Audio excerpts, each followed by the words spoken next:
دا هغه مخته جنډان وخت کې پاوڼۍ نشان دی که لیدلی دی نه دی دغه مکمله پاوڼه ده دا کنارې دي هغه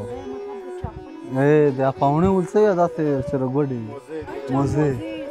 دا یغې هغه جنډان هغه دا یا کنارې دي یا پکې راغلي دغه ځای پورې دا هغه چې دا کیمپ په دالیار خو ته که نه دا په دالیار کې ایښه وه دا هم په پارک کې راوړل هغه تورې ول هغه څه په 3 کسانو مو دا راوړه یو ځای دا مې راوړه دا اندازه 4-5 کوله وشي دا یو مو لوه یخ سایي کړله خوب یې ولیده چې مو نقشه ولته ایښه دا راوړه بیا یخ ته چې کوم ځای کې دغه روښوي وه یخ ځای کې یې روښه خالي دا هغه جوته وه نوره غونډه پټه وه دا ایښه د دولته دا کوم د خپل مافې دي که نه کړواسي یې دي دا دغه دی دا یغې مې شخوي دولته دا غونډې مینه دا مو اوس تره مړ شه مو لو که نه دغه یې اوله بل مو نیکه وه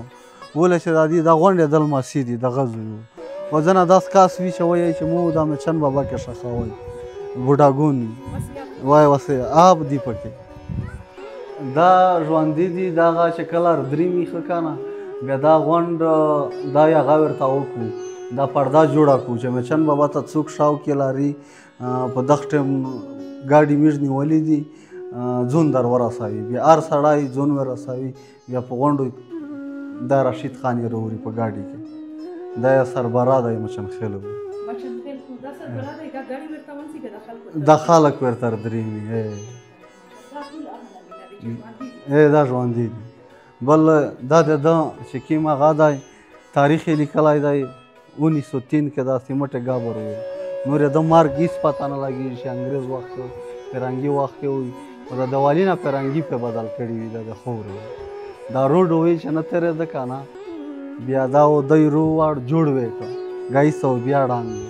بیا دلته یو بوډا سړی و دغه ورته وایي چې دلته کیږي ولیا پروت دی مچن بابا نوم یې دی بیا دی روغلل بیا دا شای پې جوړ کړ او د دیوالي نه پې بدل کړ دا تاریخ یې هغې پې لیکلی و فرنګي دور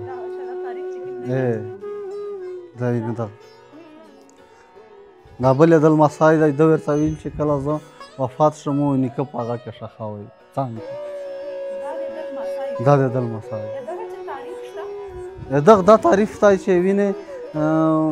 زه خپل نیکه سره ښخېږه که نه وصیت یې دا کړی و بل یې د پاوڼۍ په هغه دوکانه چاپ یې دی په ورچنې ګولا کې بیا د روښاوي د دول دی مچن بابا دا د ده دی دا د خدمتګار دی دا سعید نومیږي دا یې کوټه پرېږدي مچن بابا یایي چې ته اوس وایې چې زه دا چات پرېږدمه تو ته خوب کې دیر شي چې دا ستړی مه که دلته هلته بل شی جوړ که او دا چات مار باندې دا په مو د خدای رحمت باندې ورباندې باندې کېږي بیا په مو څوس کې نه لګېږي څو وریا جوړ کړی و نیکه مو په وخت کې مو جوړ و که نه تاریخ کې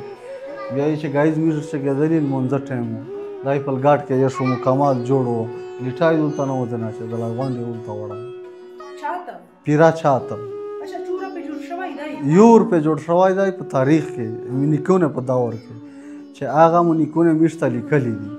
چې څوک یې جوړوي دا خبر ورته کوي نور یې دی خپله مرضي ده چې نیکه مو دا وصیت کړی دی چې